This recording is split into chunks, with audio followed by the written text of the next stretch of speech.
Welcome back mga kabayan. Nagbabalik po muli ang inyong lingkod upang magbigay sa inyo ng mga bago at nagbabagang mga balita. Tila ba naging mainit na usapin ang isyong ito sa mundo ng social media?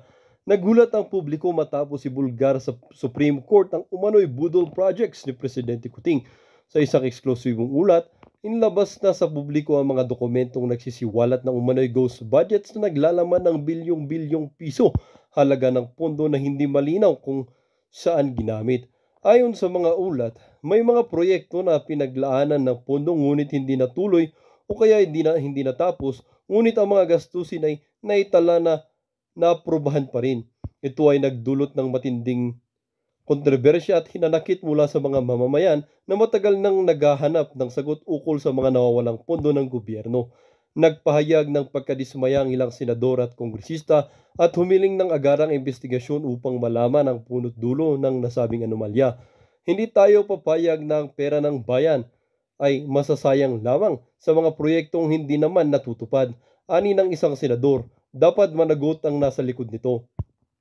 Sa kabila ng mga aligasyon, maring itinanggi ni Presidente Kuting ang mga paratang. Ayon sa kanya, may mga politiko at negosyanteng nais siyang pabagsakin kaya't nagkakalat ng maling impormasyon.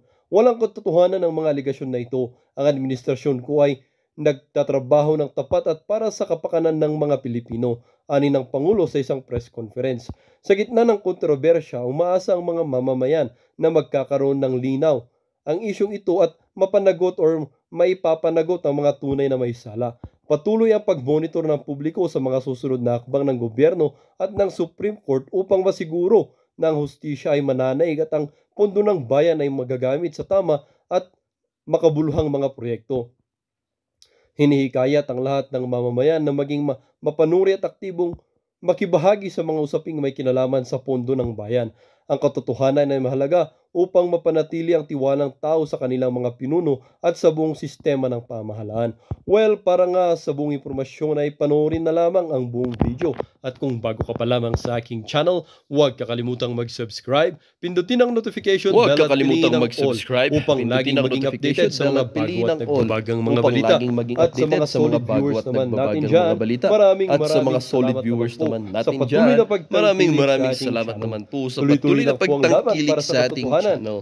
Tuloy-tuloy lang po ang laban para sa katotohanan at para na rin sa kinabukasan ng ating pinakamamahal na bansang Ka-Insurrecto ay Pilipinas. mapaliwanag sa inyo kung ano ang kwento sa likod ng mga pangyayari.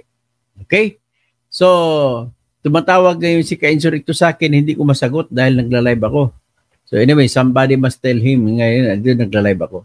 So anyway, ipipresenta ko ngayon, naalala nyo nung nakaraang suna, nung 2 days ago, July 22, nagsuna si Bongbong Marcos at isa sa mga sinabi niya ay nakatapos siya ng tinatawag na 5,500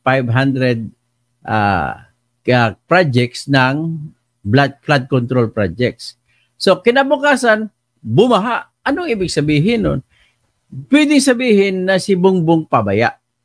At pabaya talaga. Siya at lahat ang may ano dyan. Sa kanya lahat ang bunto ng sisi. Pwede sabihin na nilukusan ng kanyang mga tao at kumita ang lahat ng tao niya. Pero hindi niya alam na wala pala. Kumbaga ang baha kasi sa pag-ilog ang pinag-usapan. Kukunin ang mga lumot o mga naipon sa ilalim ng ilog at gagamitin niya ng mga panghukay. Ngayon, may style na pagkukontrata. Sabihin niya, kukunin namin 1 metriko tonelada o 10 metriko tonelada ng mga basura doon sa ilalim ng ilog. Alsayin yan at tanggalin. So ngayon, ang mga kontraktor madaya.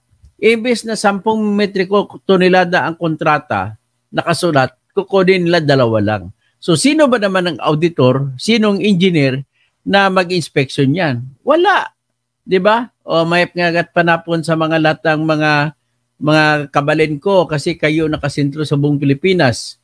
Nasa inyo sa nakarang 1-2 buwan na nasa inyong lugar, nasa Pampanga at Tarlac, nakatuon ang pagtingin ng lahat ng Pilipino. Panahon na para ipagpakita ng mga Kapampangan na sila ay naghihimagsik laban sa mga walang katarungan na pagsasamantala ng kanilang mga opisyal, lalo pa mga lokal na opisyal, kapwa nyo kabalin, ay siya mismo ang nagdudulot ng lahat ng klaseng kapighatian, lahat ng klaseng diskriminasyon, lahat ng patayan, lahat ng pananapak, lahat ng pag-alipusta ay nanggaling sa inyong kapwa kabalin. Tinutukoy ko dyan si Kapil, Jing Kapil, mayor ng Purak. Tinutukoy ko rin si Alice Go na supposedly dapat Kapampangan siya kung mayor siya ng Bambang Tarlac. Tinutukoy ko dyan ang lahat ng Kapampangan ng mga opisyal dyan sa Pampanga kasama ng mayor ng mga Pampangan kasi na mga dapat nakialam ay hindi nakikialam. Kasama din ang gobernador lalo na si Delta Dennis Padilla, Pineda, na dapat nagpakalalaki siya. Kasama rin dyan ang kanyang tatay na si Bong Pineda na kilalang kilala mula noon pa 3 dekada mahigit na nabubuhay sa sugal. At sa ngayon, Pogo ay kasama na sa kanyang listahan ng kanyang mga pinagkikitaan. So anyway, balik tayo sa baha. Ang baha naman ay nakakatawa. Ipapresenta ko sa inyo yung binanggit ni BBM. No? Nagmayabang siya, one of the centerpiece. Ibig sabihin, ang isa sa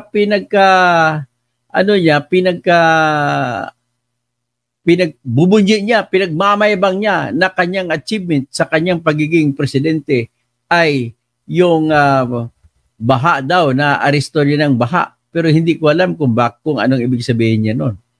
So, anyway, ang ating ipakita siguro sa ngayon, titingnan natin. Ito. May mas maganda akong isi-share ko sa inyo. Mas maganda ang aking ipapakita. Okay. Nakakatawa kasi habang hinahanap ko, ito na, nakita ko na. Habang hinahanap ko ito ay gusto ko lang sana balikan yung alaala na nung nagsusuna si Bongbong BBM ay ang problema sa kanya ay nagmayabang na 5,500 kilometers na flood control projects na nagawa niya. Pero ang tanong, nasaan? Nasaan na ngayon? O ito ngayon, pakinggan nyo ang mga minamahal ng loyalista. Mga loyalista, ito, ang problema sa bayan natin, dapat tanggalan na yung huwag na tayo magloyalista. Hindi ko kayo sinisisi, pero pakiusap ko lang, huwag na tayo magloyalista.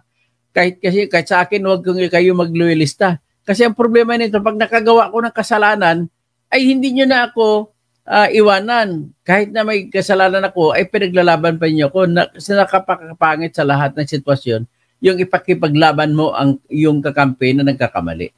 So, ito po si Bongbong, no? Pakinggan natin yung kanyang gawa sa buong bansa. Okay, ha? Ulitin lang. Mahigit 5,500 flood control project ang natapos na at marami pang iba ang kasalukuyang ginagawa sa buong bansa.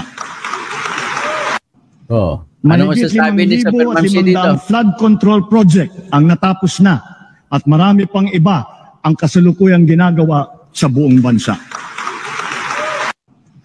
Mahigit 5,500 flood control project ang natapos na at marami pang iba ang kasalukuyang ginagawa sa buong bansa.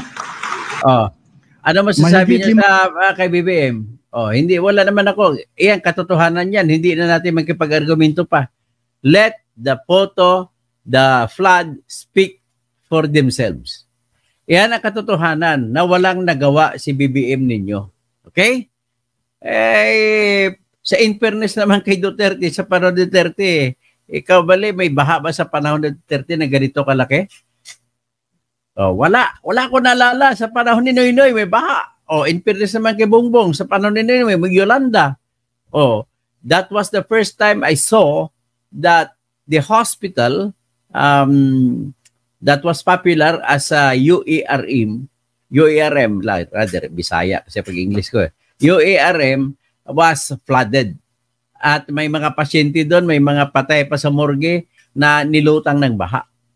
At that was also the time I remembered na maraming namatay sa SM Santa Mesa na natrap ng mga trabahante. At yung mga hindi nakauwi, doon sila sa ibaba, yung pala, bumagsak ang tubig sa kanila sa loob. So, this is the second time na baha na ganon ay bumisita na naman sa Metro Manila. Ang napakabwisit pa, pumisita ang baha matapos na nagawa ni BBM ang 5,500 flood control projects. So ngayon, ang tanong na lang natin, asan ang 5,500 flood control projects mo, Mr. BBM? Yun na lamang itatanong namin. Paano yan? So, kahit hindi na natin pag-usapan ang iba, baha na lang. Huwag na natin kasi may tinatawag din kami kasi prinsipyo sa larangan ng ebidensya. May tinatawag na sa Latin kung tawagin, falsos in unos, falsos in omnibus. Ibig sabihin, sa marami kang binabanggit, pag nagsinungaling ka sa isa, tinitingnan na ng prinsipyo na ang lahat ng sinabi mo ay puro kasinungalingan. Ang dami doon, ayoko nang i-enumerate. Kaya ang tawag ko sa SONA ay recitation ng mga pangarap. Pangarap na hindi matutupad. Bakit hindi matutupad? Kasi po, systemic na yung korupsyon. Kaya ang bumaha ngayon sa Metro Manila, kahapon at hanggang ngayon meron pa, ay bumabaha ng korupsyon sa Pilipinas. Yan po ang resulta. So, ibig sabihin, in fairness naman kay Bongbong, hindi naman lang siya ang presidente na kung saan ay mayroong tinatawag na korupsyon. Sa panahon ng kahit sinong presidente, kahit mula pa nung panahon ni Cory, ay may korupsyon. Sa panahon naman ni Cory, ang kapatid niya na si Piping Kuhuangco ang tinutukoy na kurakot, pati mga pinsan nila. Pero ang problema dyan, kaya tinawag sila ni Louie Beltran na namatay na isang batikang komentarista na Kamag-anak Incorporated. Na kung matandaan niyo si Louie Beltran, ay sinulat pa niya noon si Cory nung nagkaroon ng 1989 Codita na nagtago sa ilalim ng kama. So napakabigat kay Cory tanggapin yun na kung bakit kinasuhan pa niya ng kasong libelo si Louie Beltran. So that's beyond the point. Ang puntos ko lang dito is, BBM, huwag na tayong magsisihan. Huwag mo sisihin ang nakaraan.